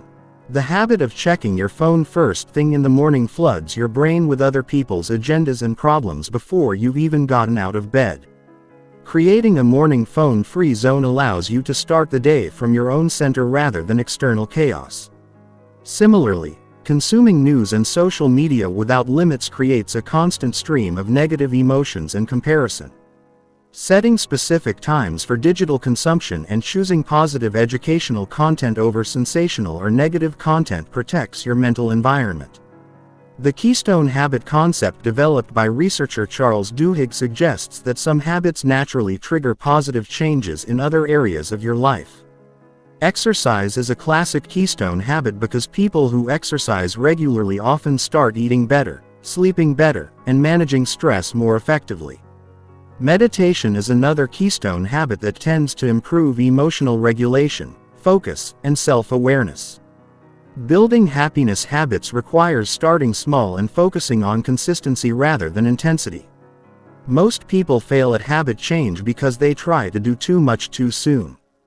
They decide to exercise for an hour every day when they haven't exercised in months. They try to meditate for 30 minutes when they've never meditated before. This sets them up for failure and disappointment. Instead, start with the smallest version of the habit that you can do consistently. If you want to exercise, start with 5 push-ups or a 1-minute walk. If you want to meditate, start with 1 minute of deep breathing. If you want to read more, start with 1 page per day. Once the tiny habit is established, you can gradually increase it. The 2-minute rule states that any new habit should take less than 2 minutes to complete. This makes it easy to start and removes the barriers that prevent consistency. You can do almost anything for 2 minutes regardless of how busy or tired you are. Habit stacking is another powerful technique for building new habits. This involves attaching a new habit to an existing habit that's already well established. For example, after I pour my morning coffee, I will write down 3 things I'm grateful for. Or after I brush my teeth, I will do 10 jumping jacks. The existing habit serves as a natural cue for the new habit. Environmental design is crucial for habit success. Your environment should make good habits easy and bad habits difficult. If you want to drink more water, put water bottles where you'll see them. If you want to read more, put books where you spend time and remove distracting devices. If you want to exercise, lay out your workout clothes the night before. Tracking your habits creates accountability and motivation.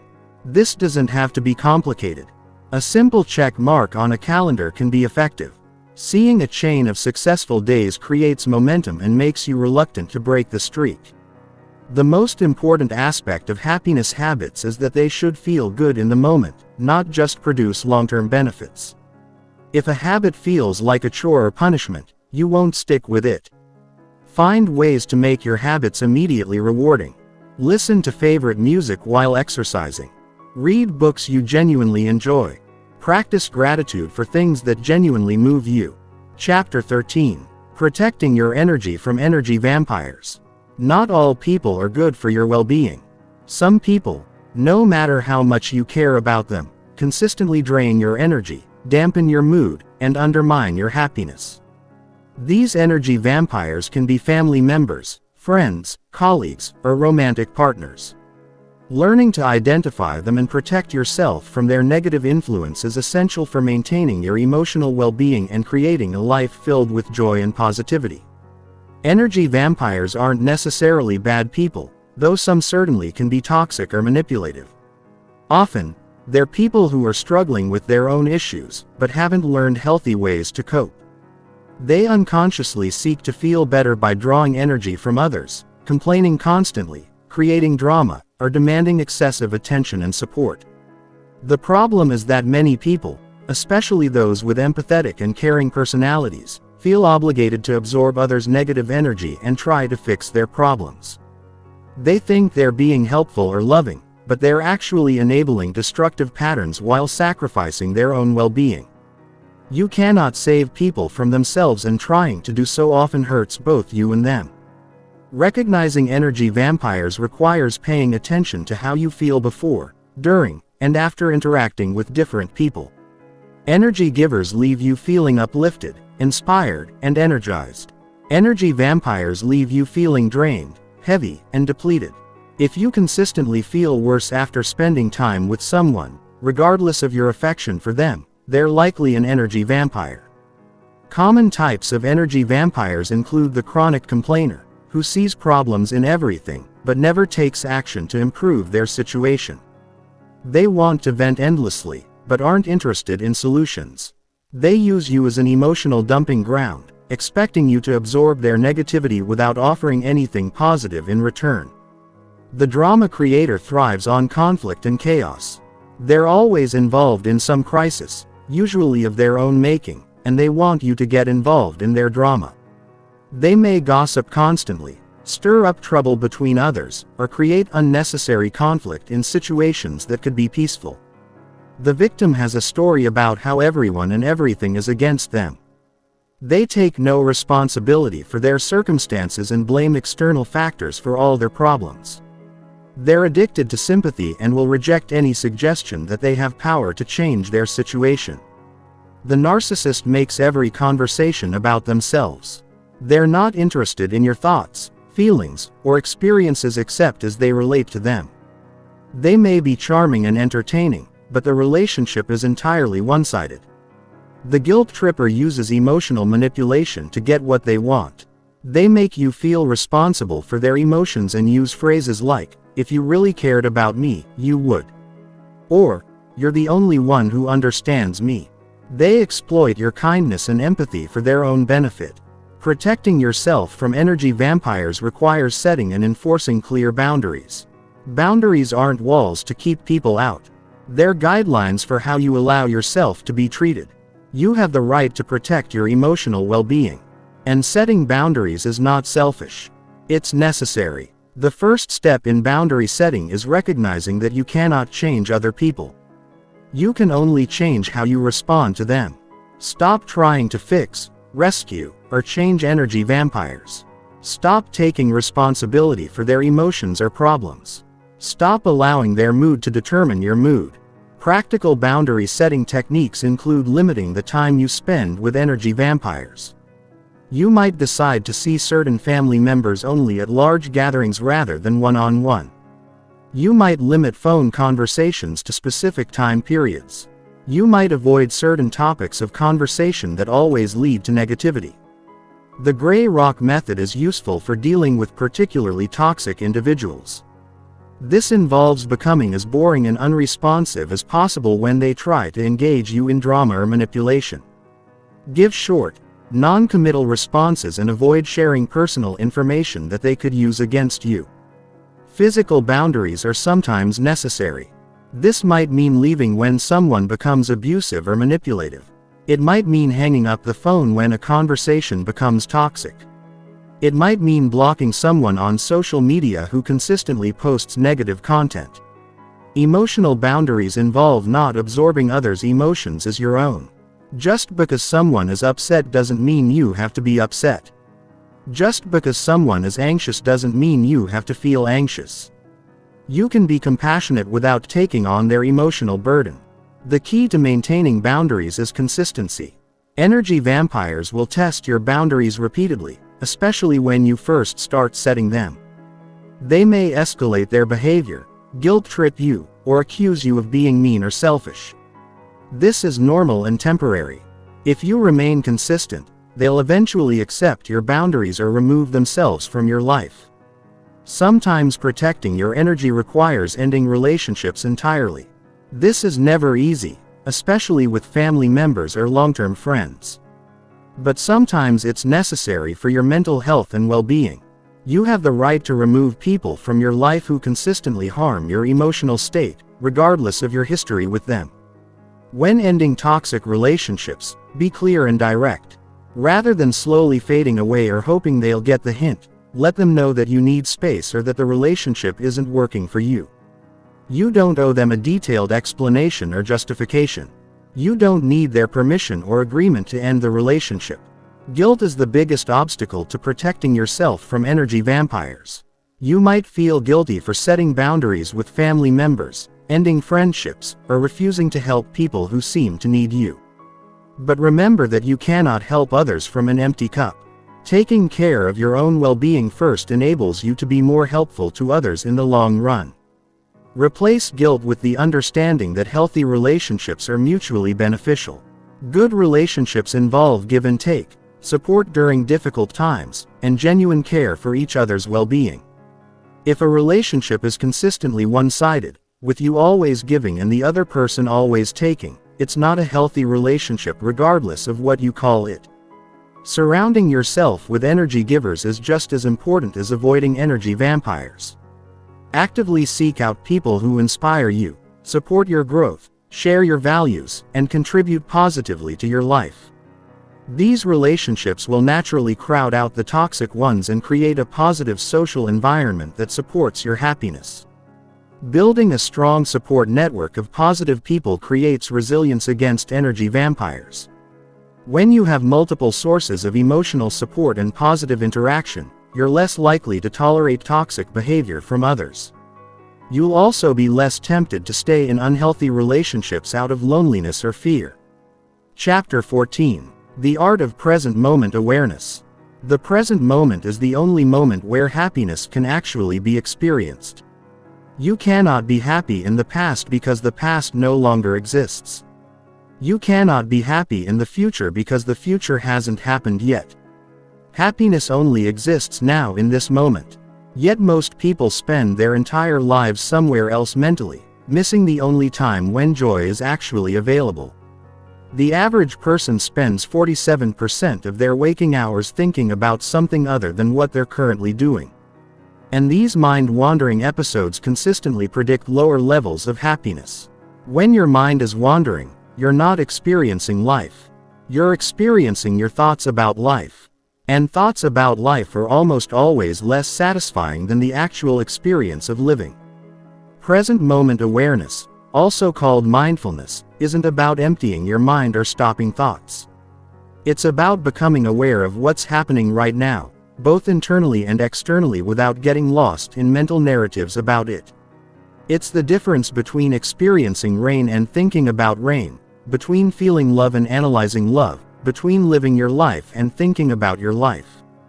Most people resist the present moment because they've been conditioned to believe that happiness comes from achieving future goals or resolving past issues. They think the present moment isn't good enough, that they need to get somewhere else or become someone else to be happy. But this is the fundamental delusion that keeps people trapped in perpetual dissatisfaction. The present moment is always perfect for experiencing happiness.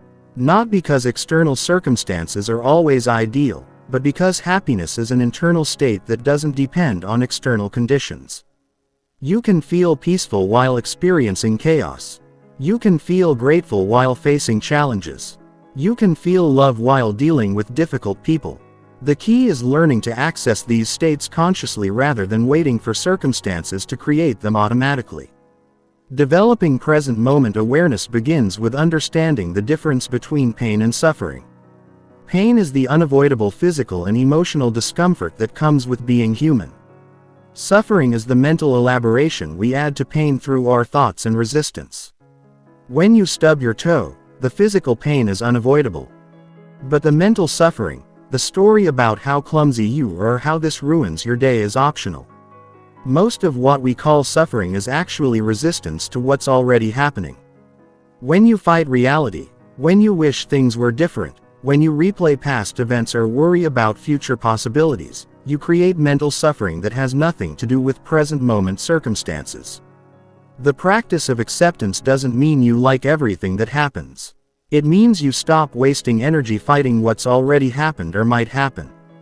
Breath awareness is the most accessible doorway into present moment consciousness. Your breath is always happening now, and focusing on it naturally brings your attention into the present. When you notice your mind wandering into thoughts about the past or future, simply return your attention to your breathing. This isn't failure, it's the practice. The mind wanders. You notice, you return to the breath. This cycle strengthens your ability to stay present. Body awareness is another powerful anchor for present moment consciousness. Your body is always in the present, never in the past or future. Scanning your body from head to toe, noticing sensations without trying to change them, connects you immediately with what's happening now. Physical sensations, whether pleasant or unpleasant, are direct experiences rather than mental interpretations. Sensory awareness involves fully engaging with what you can see, hear, smell, taste, and touch right now. Most people move through life on autopilot, missing the rich sensory experience available in every moment. When you consciously notice the colors around you, the sounds in your environment, the textures you're touching, you become present automatically. The practice of noting is particularly helpful for beginners. This involves silently labeling your experience without judgment. When you notice your mind thinking, you silently say thinking. When you notice emotions arising, you say feeling. When you notice physical sensations, you say sensing. This creates space between you and your experience, helping you observe rather than be overwhelmed by what's happening. Emotional presence is perhaps the most challenging but rewarding aspect of mindfulness. Most people try to escape difficult emotions through distraction, substances, or mental strategies. But emotions are temporary visitors that arise and pass away naturally when you don't resist them. When you can stay present with difficult emotions without trying to fix or escape them, they lose their power to control you. This doesn't mean wallowing in negative emotions or believing every feeling you have. It means acknowledging emotions as temporary weather patterns in the sky of your consciousness. You don't have to like the weather, but you don't waste energy trying to control it either. Mindful listening transforms your relationships and deepens your capacity for connection. Instead of listening for what you want to hear or preparing your response while others speak, you listen with your full presence. You hear not just words but emotions, intentions, and the person behind the words. This quality of attention is so rare that people feel genuinely seen and appreciated when you offer it. Mindful eating can transform one of your most routine activities into a source of pleasure and awareness. Instead of eating while distracted by screens or thoughts, you pay attention to flavors, textures, and the experience of nourishment. You notice when you're hungry and when you're satisfied. You appreciate the journey food has taken to reach you. Walking meditation brings mindfulness into movement. Whether you're walking to the store or taking a deliberate mindful walk, you can focus on the sensation of your feet touching the ground, the movement of your legs, the rhythm of your steps. Walking meditation proves that you don't need to be sitting still to be present. The ultimate goal of present moment awareness isn't to be mindful all the time, which would be impossible and unnecessary. The goal is to have the ability to return to the present when you choose to, especially during difficult or important moments when you're stressed. Instead of getting lost in worried thoughts, you can return to your breath. When you're with loved ones, instead of being distracted by mental chatter, you can be fully present with them. Present moment awareness also reveals the illusory nature of many problems. When you're fully present, you often discover that the problem you were worried about exists mainly in your thoughts about the situation, not in the situation itself. Right now, in this moment, you're probably okay. You're breathing. You're safe. You have what you need. Most suffering exists in mental projections about what might happen or mental replaying of what did happen. This doesn't minimize real challenges or suggest that present moment awareness solves all problems. But it does reveal that many of our problems are self-created through excessive thinking and worrying. When you can stay present, you often find that you have more resources and clarity to handle actual challenges when they arise. Chapter 15. Living from your unshakable core. After everything we've covered, there's one final truth that will determine whether you actually transform your life or just collect more information. Happiness isn't something you achieve. It's something you are. Deep within you, beneath all the stories, fears and conditioning exists an unshakable core of peace, joy, and wholeness that no external circumstance can touch. Learning to live from this core rather than from your surface thoughts and emotions is the ultimate key to sustained happiness, regardless of what life brings. Most people spend their entire lives trying to become happy through external means, never realizing that they're already whole and complete. They think happiness is a destination they'll reach when they get enough money, love, success, or security. But happiness is actually your natural state, the foundation of your being that gets covered up by layers of mental conditioning and emotional reactivity. This isn't spiritual fantasy or motivational speaking. It's the deepest truth about human nature. When you strip away all the mental noise, all the stories about yourself and your life, all the fears and desires and judgments, what remains is pure awareness. And pure awareness is inherently peaceful and content. You've experienced this state during moments of deep meditation, intense focus, profound love, or natural beauty. When the mental chatter stops and you feel connected to something larger than your small self, the journey to living from your unshakable core begins with recognizing that you are not your thoughts, emotions, or circumstances. You are the awareness that observes thoughts, emotions, and circumstances. This awareness, your true self, is never actually threatened or damaged by anything that happens in your life. It's like the sky that remains unchanged whether the weather is stormy or clear. When you identify with your thoughts and emotions, you live at the mercy of whatever mental weather happens to be passing through. When you identify with your circumstances, you feel stable only when life is going well. But when you identify with your essential nature, with pure awareness itself, you have an unshakable foundation that no external event can disturb. This shift in identity from the temporary to the eternal, from the changing to the unchanging is what spiritual traditions have called enlightenment or awakening. But you don't need to become a monk or spend years in meditation to access this truth. You can recognize it right now in this moment by asking yourself, who is aware of your thoughts right now? Who notices your emotions? Who observes your circumstances? That which is aware is your true self. And it has never been disturbed by anything you've experienced.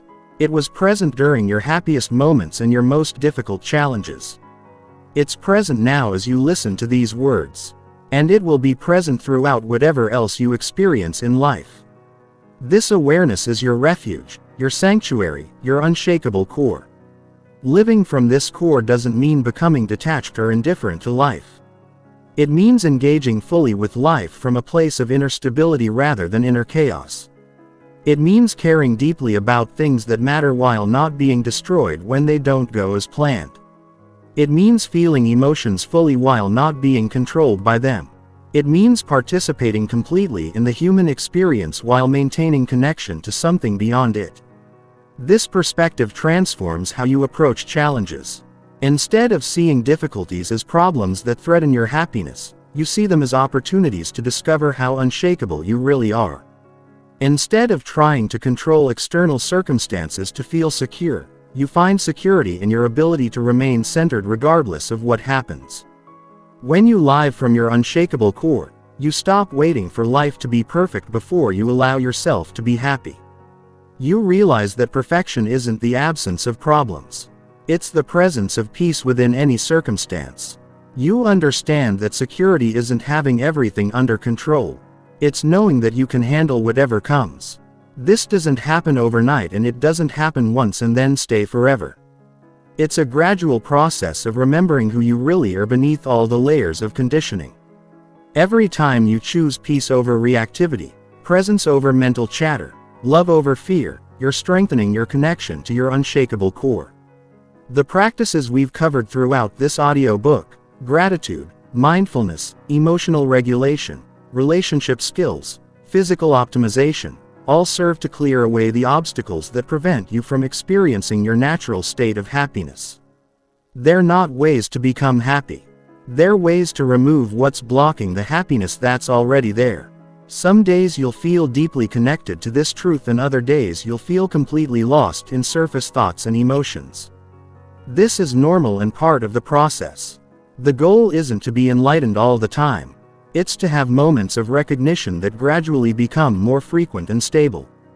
What changes everything is when you realize that your happiness doesn't depend on anything external ever again. Not because external things don't matter, but because you found the source of happiness within yourself. From this place, you can engage with the world from overflow rather than emptiness, from love rather than need, from joy rather than desperation. When you live from your unshakable core, you become a source of stability and peace for others. Your presence alone helps people feel calmer and more centered. You become part of the solution to the world's suffering rather than part of the problem. You radiate the very qualities that everyone is seeking. This is your invitation to stop looking for happiness in all the wrong places and start recognizing the happiness that has always been present in the right place within your own being. Everything you've ever wanted, every state you've ever sought, every experience you've ever craved is available right now in the depths of your own awareness. The search is over. You are already what you've been looking for. You are already whole, already complete, already worthy of unlimited happiness and love. The only thing left to do is to live from this truth, to let it guide your choices, inform your responses, and determine your experience of life. Your unshakable core has been waiting for you to come home to it your entire life. It's been waiting patiently, lovingly, consistently, never judging you for how long it's taken you to recognize it. It's here now in this moment, available to you completely. All you have to do is remember who you really are and let yourself live from that remembering. This is not the end of your journey toward happiness. This is the beginning of living the happiness that you are. This is your moment of recognition, your moment of awakening, your moment of coming home to yourself. Welcome to your unshakable,